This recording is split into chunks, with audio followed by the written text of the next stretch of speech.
Market में आ गए हैं नए आईपीओ जो है मोबीक्विक सिस्टम लिमिटेड। अब क्या इस आईपीओ में अप्लाई करना चाहिए, अवॉइड करना चाहिए, कितना शॉर्ट टर्म में लॉन्ग टर्म में कितना प्रॉफिट हो सकता है, कंपनी का बिजनेस मॉडल क्या है, कंपनी करती क्या है, सब कुछ इस वीडियो में डिटेल में समझने वाले। तो चलिए हर बार की तरह शुरू से शुरू करते हैं। सबसे पहले आपको समझना पड़ेगा भाई कंपनी का बिजनेस मॉडल क्या है, कंपनी करती क्या है। भाई कंपनी है जो है फिनटेक सेक्टर की कंपनी है और कंपनी का जो प्राइमरी फोकस है जो digital payment and financial service provide करना। अब कौन सी सर्विस प्रोवाइड करते हो पहले सबसे पहले मैं आपको बता दूं। तो सबसे पहले सर्विस है जो डिजिटल पेमेंट वॉलेट। दूसरे नंबर पे आती है जो बीएनपीएल सर्विस। बीएनपीएल सर्विस का मतलब है बाय नाउ पे लेटर और वहां से उसका रेवेन्यू आता है। तीसरे नंबर पे आता है जो इंश्योरेंस एंड चौथे नंबर पे आते हैं जो mutual fund and gold investing. ये चार जगह से उस कंपनी का रेवेन्यू आता है। और अभी तक इंडिया में मोबीक्विक का 156 मिलियन यूजर रजिस्टर है और 4 मिलियन से भी ज़्यादा मर्चेंट का नेटवर्क है। तो आपको लग रहा होगा भाई इतना ज़्यादा यूजर है तो उसका मार्केट शेयर तो सबसे ज़्यादा होगा। तो आप हो यहाँ पे गलत, क्योंकि सबसे ज़्यादा यहाँ पे मार्केट शेयर है जो पहले नंबर पे आती है जो है फ़ोन पे, जो उसका मार्केट शेयर 48%। दूसरे नंबर पे आती है जो गूगल पे, उसका मार्केट शेयर है 37%। तीसरे नंबर पे आती है पेटीएम जो उसका है मार्केट शेयर 7%। और फोर्थ नंबर पे आती है जो मोबीक्विक, उसका है 5 to 6%। चलिए अब इतना तो आपको समझ में आ गया। अब आपको यहाँ पे लग रहा होगा भाई उसका मार्केट शेयर तो बहुत कम है, तो एक नेगेटिव पॉइंट है। यस, तो बट उसका एक पॉजिटिव पॉइंट भी बता दो। ये कंपनी जो उसका यूजर एंड मर्चेंट को अच्छी सर्विस मिले, अच्छे प्लेटफॉर्म की सर्विस मिले, इसलिए कंपनी ये इंडिया की पहली ऐसी कंपनी है जो यूज करती है machine learning and data science का यूज करती है।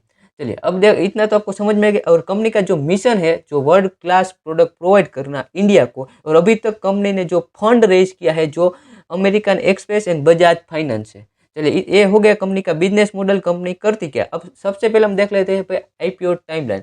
अब आईपीओ ओपन होने वाला है जो 11 दिसंबर को, क्लोज हो जाएगा 13 दिसंबर को, अलॉटमेंट मिलेगा आपको 16 दिसंबर को, रिफंड मिल जाएगा आपको 17 दिसंबर, और आपको लिस्टिंग मिला है तो आपको लिस्टिंग डेट है जो 18 दिसंबर। अब आईपीओ का डिटेल समझ लेते हैं। कंपनी ने जो प्राइस बैंड रखा है, जो अपर बैंड है जो 279 और लोअर बैंड है जो 265, और आपको पर लोट पे आपको मिलेगा शेयर 53 शेयर। और यहाँ पर फंड नीड पड़ेगी एज ए रिटेल कैटेगरी में 1 लोट में 14,800 के आसपास, और इश्यू साइड है 572 करोड़। अब सारा इश्यू है जो फ्रेश इश्यू। अब सारा पैसा कहाँ पे यूज होने वाला है, जो यूज होने वाला है जो जनरल कॉर्पोरेट पर्पस में, और जो मशीन लर्निंग और डेटा साइंस की जो टेक्नोलॉजी पर ये पैसा यूज होने वाला है। एक अच्छी बात वो है कि भाई कंपनी का सारा पैसा ओएफएस में नहीं जा रहा है, सारा पैसा कंपनी के लिए यूज हो रहा है। अब बहुत सारे लोग यहाँ पे एचएनआई में भी अप्लाई करने वाले होंगे। तो चलिए सब आईपीओ की लॉट साइज बता दूं। भाई रिटेल में आप मैक्सिमम डाल सकते हो 13 लॉट, जो 2 लाख से नीचे की एप्लीकेशन होगी। और एचएनआई में आप अप्लाई करने वाले हो तो आपको मिनिमम आपको 14 लॉट डालने पड़ेगा जो 2 लाख से भी ज़्यादा होगा। और मैक्सिमम आप 67 लॉट यहाँ पे अप्लाई कर सकते हैं एचएनआई में। और आप यहाँ पे बिग एचएनआई में अप्लाई करने वाले तो आपको 68 लॉट डालना पड़ेगा जो 10 लाख से भी ज़्यादा होगा। अब सबसे ज़्यादा इंपॉर्टेंट यहाँ पे आ जाता है जो फाइनेंशियल कंपनी ने भाई 4 साल में कमाया तो कितना कमाया वो बताओ।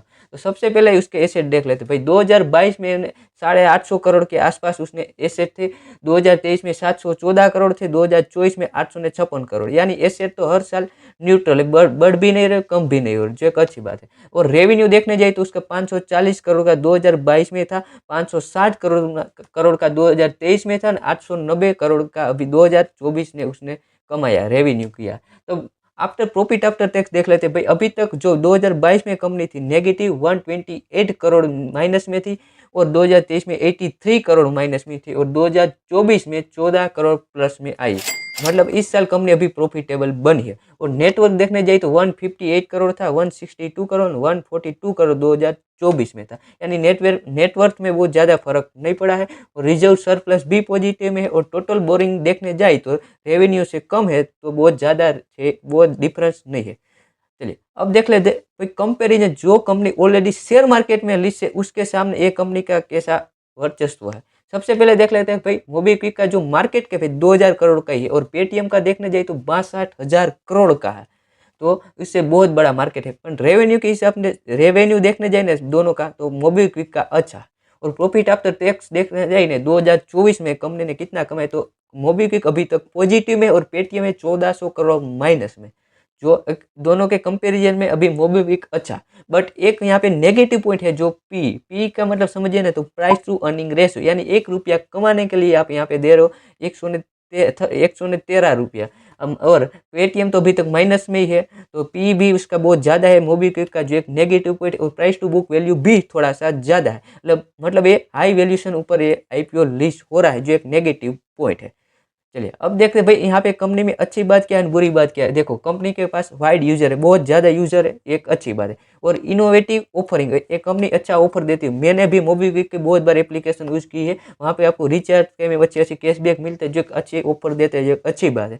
और डाइवर्सिफाइड सर्विस, मतलब ये इंश्योरेंस में भी काम करे, म्यूचुअल फंड में भी काम करे, डिजिटल पेमेंट में भी काम करे, मतलब उसका सर्विस बहुत जगह पे अच्छी सर्विस दे रहे हैं, और अलग अलग डिफरेंट है, जो एक अच्छी बात है। कहीं ना कहीं से तो उसका रेवेन्यू आ जाएगा।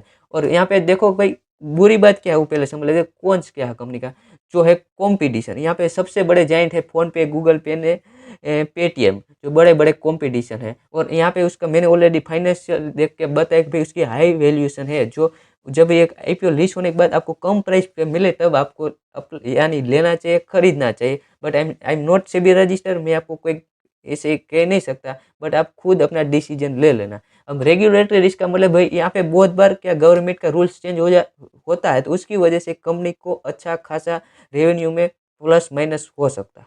चलिए अब आप इस आईपीओ में अप्लाई करना चाहिए, अवॉइड करना चाहिए, शॉर्ट टर्म में कितना पैसा मिल सकता है वो पहले बात कर लेते हैं। भाई कंपनी का जीएमपी है 120 रुपया, जो 12 दिसंबर यानी संडे तक का 20 रुपया, 120 रुपया है। अब लिस्ट और आपको फंड नीड पड़ेगी ऑलमोस्ट 15,000 के आसपास, तो लिस्टिंग प्राइस कहाँ पे हो सकता है वो पहले वो समझ लेते हैं। लिस्टिंग प्राइस हो सकता है, देखो उसका 279 उसका एक है अपर बैंड, प्लस 120 रुपये, यानी 400 के आसपास ये लिस्ट प्राइस हो सकता है। तो आपको लिस्टिंग गेन कितना मिल सकता है शॉर्ट टर्म में, जो मिल सकता है, जो प्राइस हिसाब से देखने जाए प्रॉफिट हो सकता है, तो आपको 6,500 से 7,000 के आसपास प्रॉफिट हो सकता है। और परसेंटेज के हिसाब से देखने जाए तो 43% के आसपास आपको मिल सकता है, जो शॉर्ट टर्म।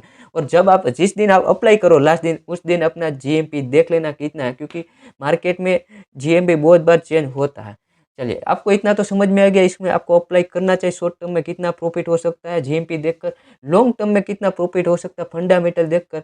अब इस आईपीओ में आप अप्लाई करने वाले हो या अवॉइड करने वाले हो, कमेंट में बताना। और ऐसे वीडियो देखने के लिए लाइक और सब्सक्राइब करना मत भूलिएगा। चलिए अब आपको मिलता हूँ नेक्स्ट वीडियो के साथ, तब तक के लिए थैंक यू। जय हिंद, जय भारत।